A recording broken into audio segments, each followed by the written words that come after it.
Ça y est, plus d'élevage d'animaux en plein cœur de la ville de Parakou. C'est la présente lettre de mission que le conseil communal de la cité des Koubourou s'est donné comme tâche pour finir avec la divagation des animaux dans les rues de Parakou. Plusieurs accidents et maladies sont causés par les bêtes domestiques qui cohabitent avec les humains. Une ville à statut particulier comme Parakou qui aspire au développement avec de très belles voies.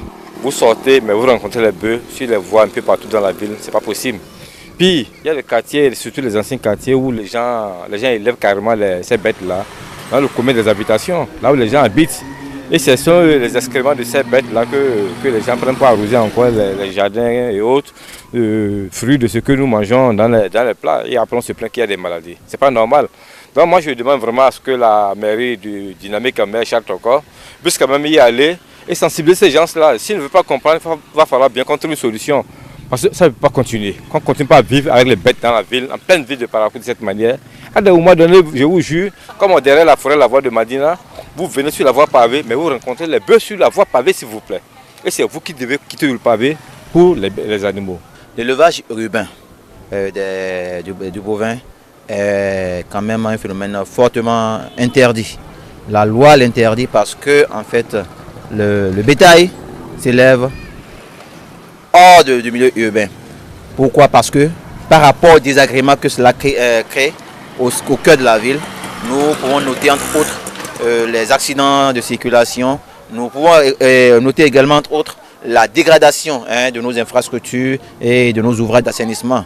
Et vous voyez, vous aussi, vous témoignez de l'aspect que cela présente au cœur de la ville. Ce n'est pas du tout réduisant. Il va falloir forcément que la population elle-même s'y attelle pour éviter de telles pratiques au milieu de la ville. Les conditions de vie des animaux vivant dans les fermes les rendent très sensibles à un certain nombre de maladies. En ville, c'est très facile la transmission de maladies et peuvent amener à des épidémies massives. J'espère que vous-même vous avez vu que Parakou est devenu un vaste campement peul où on élève des bœufs au vu au su de tout le monde depuis des dizaines d'années. Vous avez remarqué le caractère insalubre de cet élevage. Partout, c'est des bouts de vaches. Quand il pleut, les excrétas sont ramenés vers les marigots, vers les puits et nous consommons cette eau. C'est pour cela la fièvre typhoïde aujourd'hui, c'est la maladie courante des Parakois. Vous avez vu combien de mouches nous dénombrons sur ces sites. Par mesure de précaution, le maire Charles Tokor demande à tous ses propriétaires de regagner la ferme. Ce que nous allons demander à ces éleveurs des temps modernes, c'est de regagner la brousse. On ne peut plus accepter qu'ils élèvent des bœufs en plein centre de Parakou. Parakou est aujourd'hui la deuxième grande ville du Bénin. On ne saurait rencontrer partout des bœufs, ce qui occasionne partout des accidents. Les nouvelles réformes sont claires. Les animaux dans les agglomérations seront privés de vie. Nous leur donnons jusqu'au vendredi 31 août à 0h.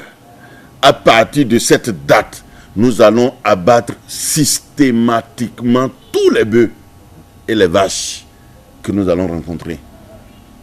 J'ai dit systématiquement et sans sommation. Donc, les propriétaires de ces animaux sont priés de les ramener en brousse. Parakou n'est pas une brousse.